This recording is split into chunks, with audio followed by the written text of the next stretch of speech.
avait quelqu'un qui a dit que je peux pas jouer aux poupées, et après j'ai pleuré.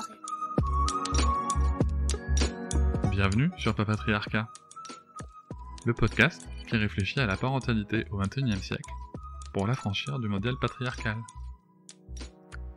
Bonjour chers auditoris, merci pour votre soutien, merci pour les 5 étoiles que vous mettez sur vos applications de podcast, merci pour les commentaires, notamment sur Apple Podcast. Vous me demandez souvent comment est-ce que vous pouvez soutenir le podcast encore plus. Eh bien, sachez qu'il existe l'abonnement Papatriarcat Plus.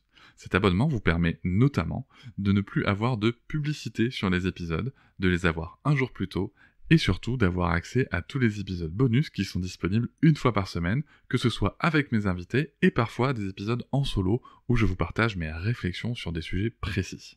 Pour vous abonner, il vous suffit de vous rendre sur le lien disponible dans la description de chaque épisode. Je vous invite maintenant à découvrir un court extrait d'un des épisodes bonus. Il s'agit de l'épisode bonus avec Fanny Vella, qui nous avait raconté dans l'épisode général son histoire de parents à elle pour leur premier enfant, et là va nous raconter comment ça s'est passé pour le deuxième enfant, avec Thibaut que vous aviez déjà eu dans la partie 1. Je vous souhaite un bon extrait. Bonjour Fanny. Bonjour Cédric. Voilà, donc nous faisons encore une fois semblant qu'on ne s'est pas vu il y a 3 secondes et demie. Mais incroyable, je viens d'arriver, merci. C'est la folie, c'est la folie. Bienvenue dans cet épisode bonus, je suis ravi de te recevoir à nouveau pour les auditeurs Papatriarcat Plus. Nous allons continuer un peu ce récit pour aller un peu plus loin dans ton vécu de parent, dans ton histoire de parent. Oui.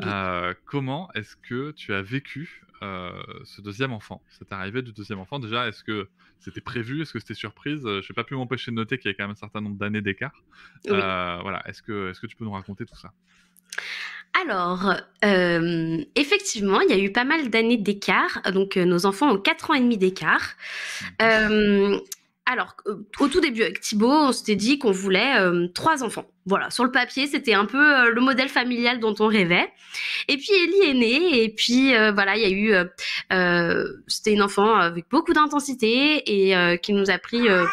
beaucoup de temps et en fait on était les tout premiers à avoir un enfant, donc en fait on n'avait pas d'amis avec des enfants, donc c'était compliqué. On avait un couple d'amis mais on les voyait pas tout le temps et donc à ce moment-là on s'était dit pourquoi pas un enfant, surtout que moi j'avais développé ma carrière dans l'illustration et que je m'épanouis mais vraiment follement dans mon travail. C'était difficile de me dire à quel moment je trouve un créneau bébé là-dedans parce que voilà, j'avais tellement de projets, tellement de choses et puis vraiment ça me demandait beaucoup de temps de m'occuper de ma fille et j'avais envie que ce soit du temps qualitatif. C'est-à-dire que je m'étais dit un autre enfant dans ce quotidien, ça va me faire bâcler quelque chose. Ça va me faire bâcler une partie de mon travail ou bâcler une partie de ma relation avec ma fille, parce que je voulais que chacun ait un temps de qualité.